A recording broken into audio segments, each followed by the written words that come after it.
Kaugnay ba tayo sa mga sinabi noon sa Biblia? Tulad sa sulat kong ito na ating nababasa ngayon, nakatitiyak tayo na ang sulat na ito ay pakikipag-ugnayan ko sa inyong mga bumabasa ngayon. Naisulat ko ito para sa inyo ngayon na umuunawa sa henerasyong ito. Wala sa bahagi ng sulat na ito na nagsasabing ito ay para sa mga makababasa rin 2,000 years in the future. Oo nga't kung dumating ang panahon sa hinaharap na ito ay mabasa ng mga tao, dapat natanggapin nila na hindi sa kanilang panahon ito orihinal na ipinatungkol. Ito ay may tanda ng oras at panahon ng isulat at iparating sa kinauukulan. Ang mga taong kinakausap ko ngayon sa ating panahon. Ito nga ang tamang paraan ng sa pagtanggap ng audience relevance tuwing nakakabasa tayo ng mga sulat ng kwento. Gayon rin ang sa kasama nitong time element na napakahalaga sapagkat pagpapakita ito ng kanilang pag-uusap sa panahong iyon na naglalahad rin ng mga bagay na hinulaang magaganap sa panahong binabanggit. Halimbawa, kapag sinabing sa henerasyong iyon, ibig sabihin ay magaganap within 40 years o humigit kumulang sa 40 taon nila ay matutupad nga. Ang mga katotohanan ito ay hindi maaaring baliwalain o kahit baluktutin, sapagkat kung magkagayon ay magdadala ito sa bumabasa at nakikinig ng sa napakalaking kamaliang magliligaw ng tuluyan sa dapat ay katotohanan. At ganito nga ang nangyari sa mahaba ng panahon nang ipangaral ang Biblia ng mga taong umangkin at nagmataas sa kanilang sarili ay nakapagligaw nga sa mga tao. Kahit sa simpleng bilin ng mga may akda ng kwento, ang mga apostol hindi sinunod ng kahit mga taong nakabalita raw sa Panginoong Hesus. Ito ang bilin noon ng mga apostol. 1 Corinthians chapter 4 verse 9. For I think God has exhibited us apostles last of all, as men condemned to death, because we have become a spectacle to the world, both to angels and to men. Kahuli-hulihan sapagkat wala nang dapat kasunod. Pero marami pa rin ang mga nagpakilalang sila rin ay apostol. Mga kapatid, makatuwiran lang na tuwing magbabanggit tayo ng mga verses ng Biblia, ay dapat lang nasilipin munang maigi upang maunawaan ang pangunahing layunin ng talata sa sulat. Sino ang nangungusap at sino ang kausap sa verse? Madali namang malaman sapagkat ang pag-uusap ay nagaganap noon sa kanilang panahon at henerasyon. Napakahalaga kasi na malaman muna nating tunay kung sino ang kinakausap ng nagsasalita sa talatang nababasa natin. Halimbawa sa kung sino ang sinasabihan ni Jesus at binibigyan niya ng kapangyarihan. Lalo nang mahalaga ang malaman natin kung sino nga ba rin ang binabalaan ni Jesus noon na huhukumang totoo. Sapagkat kung magkagayo na magbanggit tayo ng mga verses na ito, kahit mabuti pa ang ating layunin, kung hindi naman para sa kanila, baka makapanakit tayo ng kapatid dahil sa pagbibintang. O di kaya ay maitaas sila sa hindi dapat nakalagayang tulad ng sa mga apostol. Baka nga sa lahat ng ito ay lumala pa ang pagliligaw na nangyayari na. Maging mapanuri tayo para sa katotohanan lang at hindi sa pag-aangat ng sarili upang magmagaling pa sa pag-iinterpret ng Biblia. Kailangan ng ating malinis na puso. Walang pride na ipinagmamalaki ang simbahang sinasamahan o relihiyon.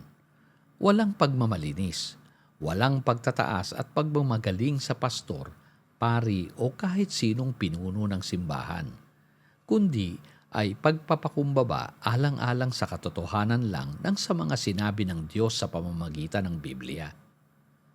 Walang dagdag na paliwanag pa ng kahit sinong umaangkin sa Biblia na siya raw ang kinakausap nito ngayon. Maniwala tayo sa simpleng kwento at huwag magbigay ng sariling pakahulugan sa mga talinhagang salita ng mga propeta ng Diyos. Laging isaalang-alang, lalo na ang mga Old Testament language na angkop lang sa kanilang kultura at kagawian noon. Sapagkat madali nga sa kanilang maunawaan, habang sa atin ay talinhaga ang mga ito. Kung kaya't huwag tayong manghuhula. Narito ang ilang halimbawang verses. Siyasatin natin at alamin ang mga talata. Ang nagsasalita dito ay si Juan Bautismo. Matthew chapter 3 verse 7. But when he saw many of the Pharisees and Sadducees coming to his baptism, he said to them, Brood of vipers, who warned you to flee from the wrath to come? Huwag naman nating sabihin na mga tao sa ating panahon ngayon ang tinutukoy rito. Sino nga ba rito ang tinawag ni Juan na mga ulupong o ahas? Hindi ba't ang mga Pharisees and Sadducees ang mga binalaan niyang mas mabuti pang lumayas sapagkat may paparating sa kanilang galit ng Diyos? Malinaw ito sa ating mga bumabasa ngayon na ito ay nangyari sa kanila, sa mga Pariseyong kausap ni Juan noon. Hindi ito paparating na galit ng Diyos para paghuhukom sa atin at sa darating pang panahon, na gaya ng sa mga nanghuhula ngayon na ito raw ay mangyayari pa lang sa atin. Walang ganoong sinasabi ang Biblia na para sa atin. Gayon rin ang madalas na pagbabanggit naman ng Panginoong Hesus ng mga parables noon. Kadalasang ang mga parabola ay patungkol sa mga Pariseyo at sa mga Hudyong napaiilalim sa Old Covenant Israel, tulad ng sa Matthew 21 verse 45. Now when the chief priests and Pharisees heard his parables, they perceived that he was speaking of them. Ang mga ito ay parables ng babala sa mga religious leaders noon ng Israel, sapagkat alam nila na sa kanila nga at sa kanilang henerasyon magaganap ang siyang pagbabalik ng Panginoong Hesus. Hindi sa katawan, kundi ay sa paghuhukom niya sa henerasyong iyon. Alam nila, sila ang huhukuman. Silang mga pumatay sa mga propeta ng Diyos mula pa kay Abel, higit lalo ay sa pagpatay nila sa bugtong na anak ng Diyos. Hindi tayo ang pinaririnig dito ni Jesus. Wala tayo roon. Alam ng mga Pariseo na sila ang malinaw na tinutukoy noon ni Jesus, kaya nga nakasulat. They perceived that He was speaking of them. Kaya't sa pagpapatuloy ay ito ang nakasulat. Matthew chapter 23 verse 35 to 36. So that upon you may fall the guilt of all the righteous blood shed on earth, from the blood of righteous Abel to the blood of Zechariah, the son of Berechiah, whom you murdered between the temple and the altar. Truly I say to you, all these things will come upon this generation. Katotohanang nagalit pa nga ang mga Pariseo kay Jesus nang siya ay tanungin nila ng ganito. Mark 14 verse 61 to 62. Are you the Christ, the Son of the Blessed One? And Jesus said, I am. And you shall see the Son of Man sitting at the right hand of power and coming with the clouds of heaven. Naunawaan nila ang sinalitang ito ni Jesus, kung kaya't galit na galit sila. Dahil dito ay dinuraan, nilait at sinuntok nila si Jesus. Sapagkat alam nila na ang sinabi ni Jesus na kanyang pagbabalik ay paghuhukom sa kanila sa pamamagitan ng labis na kapighatiang mararanasan nila. Dahilan ng sa sinabi ni Jesus sa kanila na, I am, and you shall see the Son of Man sitting at the right hand of power and coming with the clouds of heaven. Sapagkat alam ng mga Pariseo at mga Hudyo noon na ang pananalitang dumarating sa kaulapan o coming with the clouds of heaven ay pananalita ng paparating na kapangyarihan ng paghuhukom ng Diyos. Gaya ito ng sa sinabi noon sa Isaiah 19 verse 1. Behold, the Lord is riding on a swift cloud and is about to come to Egypt. The idols of Egypt will tremble at his presence, and the heart of the Egyptians will melt within them.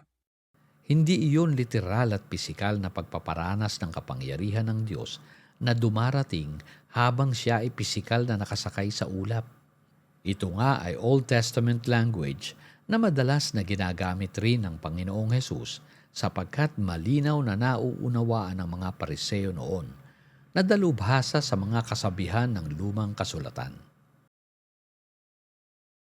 Kung tayo lang sana ay magiging tapat sa mga sulat, sa kanya ring konteksto na ipinahahatid, na ang mga ito ay hindi para sa atin ngayon, kundi ay sa kanila noon nangungusap, makakarating tayo sa tamang pangunawa ng Biblia.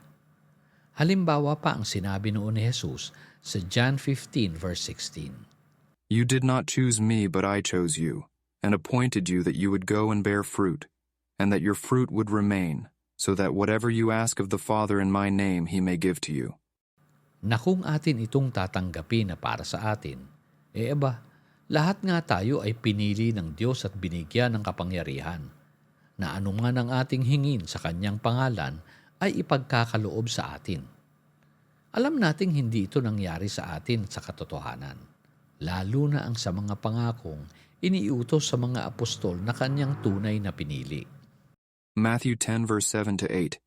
And as you go, preach, saying, The kingdom of heaven is at hand. Heal the sick, raise the dead, cleanse the lepers, cast out demons. Freely you received, freely give. Paano nga nating nasasabi na tayo rin ay pinili ng Diyos kung kahit nga langgam ay hindi tayo makabuhay? Nakapagtataka na sinabi ring nagpapalayas pa raw ng mga demonyo ang mga taong simbahan ngayon. In Jesus' name pangaraw. Wala na namang mga demonyong espiritu ngayon. At kung sakaling may nagmamalaki na napalalayas raw nila ang mga evil spirits, bakit balik pa ng balik? Mga kapatid, sana ay magising na tayo para sa mga katotohanan ng mga pinagtagumpayan na noon ng Panginoon, na sa lahat ng kanyang mga pangako para sa bagong kasunduan na siyang new heavens and new earth na natin, ay mabuhay na tayo sa paggawa na lang ng para sa pag-ibig sa kapwa. Upang sa ganito ay magkasundo ang lahat na sa pamamagitan ng paggawa ng mabuti sa kapwa ay makatatanggap ang lahat ng buhay na walang hanggan. Hindi nagbabase sa mga relihiyon at paniniwala, hindi dahil sa mga magkakaiba pang mga tradisyon at mga ritual, kundi ay sa paggawa na lang sa pag-ibig. Alam kong marami ang hindi sasang-ayon at magagalit pa nga sa mga sinasabi kong ito, sapagkat napakalalim na ng mga naitanim na kamalian dulot ng pag-angkin sa mga sulat ng Biblia. Nang mga tao ring kahit may mabuting hangarin ay nadala sa kamalian ng mga taong nagpatawag pa noong mga apostol o church fathers. Tulad ko rin noon ay masigasig akong nangangaral ng mga kamaliang hindi ko namalayan. Sanhi ng aking pagtataas rin sa sarili bilang manggagawa nga ng Panginoon. Gamit ang ilang verse sa Biblia ay pilit kong ihinihiwalay upang masabi na ito ay pangungusap na para sa akin at sa ating panahon ngayon. Ephesians chapter 2 verse 8 to 9. For by grace you have been saved through faith, and that not of yourselves, it is the gift of God, not as a result of works, so that no one may boast. Na ang grace raw dito ay ang tinanggap nating regalo ng kaligtasan na hindi nangangailangan ng bayad sa pamamagitan ng mabuting gawa. Nakahihikayat ang ganitong paliwanag ng mga simbahan, ngunit kung tutupad tayo sa wastong pangunawa ng sa tunay na layunin ng talata, totoo namang sulat ito para sa kanila noon, lalo na't sa mga Hudyo, na sila ay naligtas sa pamamagitan ng pananampalataya nila kay Jesus na nagbabala ng sa paparating na paghuhukom nila sa henerasyong iyon. Hindi ito kaligtasan ng kanilang kaluluwa noon na maaaring mapunta raw sa impyerno.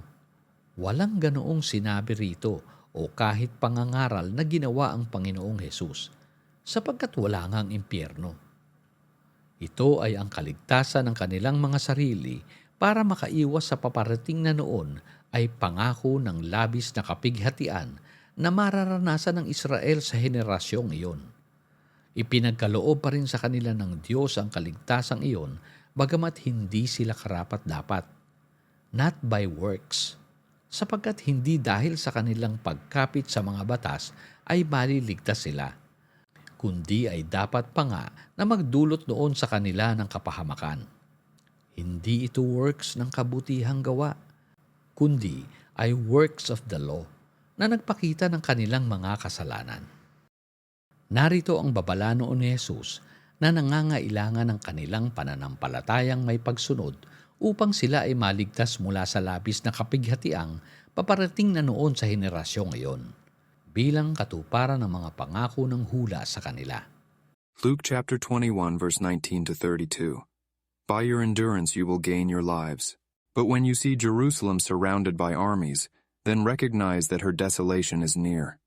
Then those who are in Judea must flee to the mountains, and those who are in the midst of the city must leave, and those who are in the country must not enter the city, because these are days of vengeance, so that all things which are written will be fulfilled. Woe to those who are pregnant, and to those who are nursing babies in those days. For there will be great distress upon the land and wrath to this people, and they will fall by the edge of the sword, and will be led captive into all the nations. And Jerusalem will be trampled underfoot by the Gentiles, until the times of the Gentiles are fulfilled. There will be signs in sun and moon and stars, and on the earth dismay among nations, in perplexity at the roaring of the sea and the waves, men fainting from fear and the expectation of the things which are coming upon the world. For the powers of the heavens will be shaken. Then they will see the Son of Man coming in a cloud with power and great glory. But when these things begin to take place, straighten up and lift up your heads, because your redemption is drawing near. Then he told them a parable. Behold the fig tree and all the trees. As soon as they put forth leaves, you see it and know for yourselves that summer is now near. So you also, when you see these things happening, recognize that the kingdom of God is near.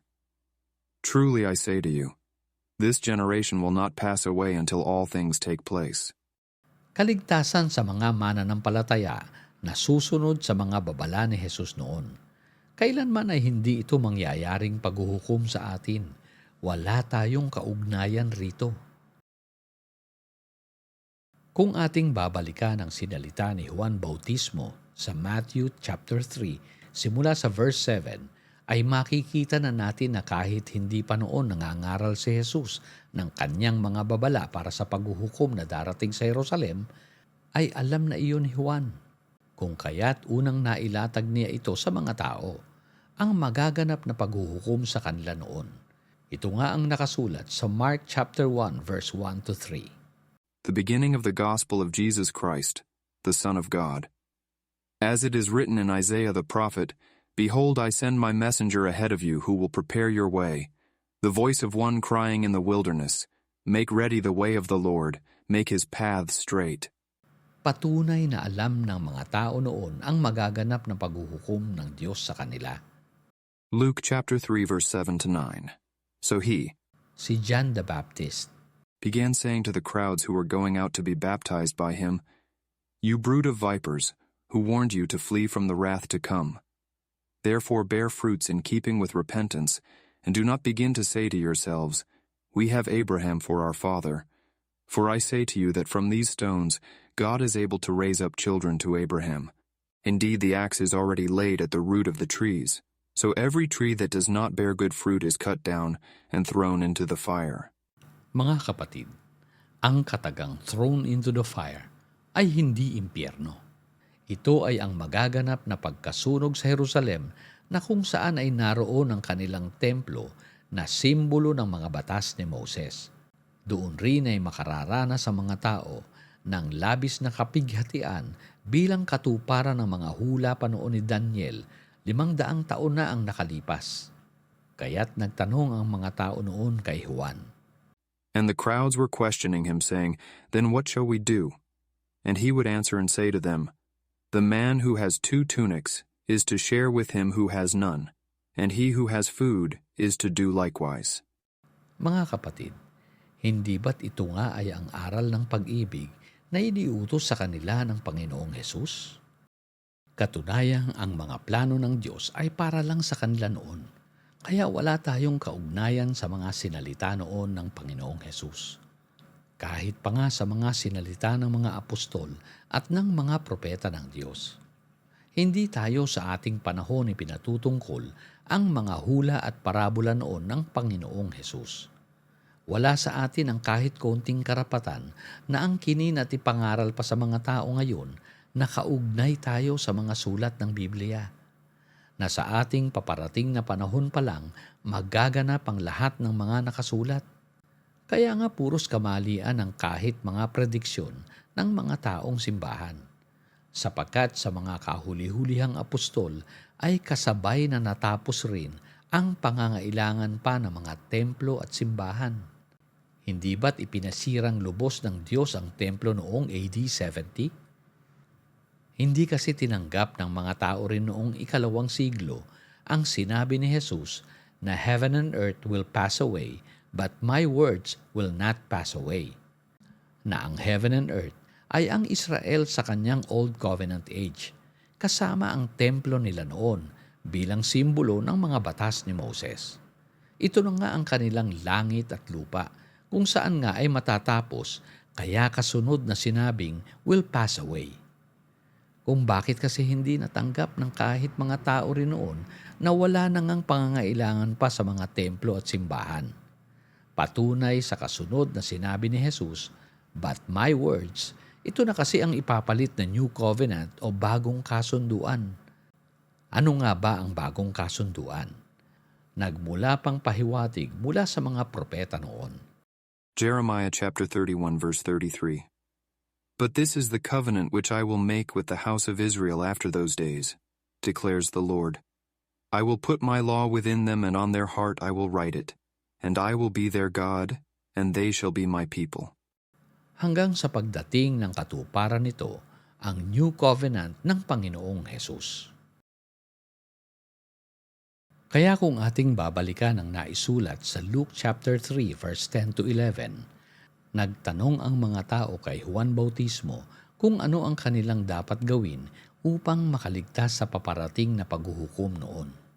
And the crowds were questioning him, saying, Then what shall we do? And he would answer and say to them, The man who has 2 tunics is to share with him who has none, and he who has food is to do likewise. Mga kapatid, hindi ba't ito nga ay ang aral ng paggawa sa pag-ibig na mariing iniutos sa kanila ng Panginoong Hesus? John chapter 13 verse 34. A new commandment I give to you, Ang nag-iisa na lang nakautusan para sa walang katapusang panahon. that you love one another, even as I have loved you, that you also love one another. Kaya wala nang pangangailangan pa ng mga templo at simbahan noon na nagpapatupad ng mga batas upang kanilang ikaligtas. Kaya't sa huli nga ay sinabing will not pass away, sapagkat iyon na ang mananatiling kasunduan ng tao at ng Diyos para sa habang panahon. Dito lang tayo ay nauugnay, mga kapatid. Sapagkat naging kabahagi na rin tayo sa pangakong hindi nalilipas, na siya na rin nating kasunduan sa Panginoon. Hindi ang mga ipinagpipilitan pang mga templo at simbahan na magkakaiba pa nga at hindi nagkakasundo sa kanilang magkakaiba ring doktrina at paniniwala. Sapagkat sa paggawa ng pag-ibig para sa kapwa ay pananatili ng tapat sa bagong kasunduan. Upang sa gayon ay makapiling ang Diyos sa kanyang kaharian sa walang hanggang panahon.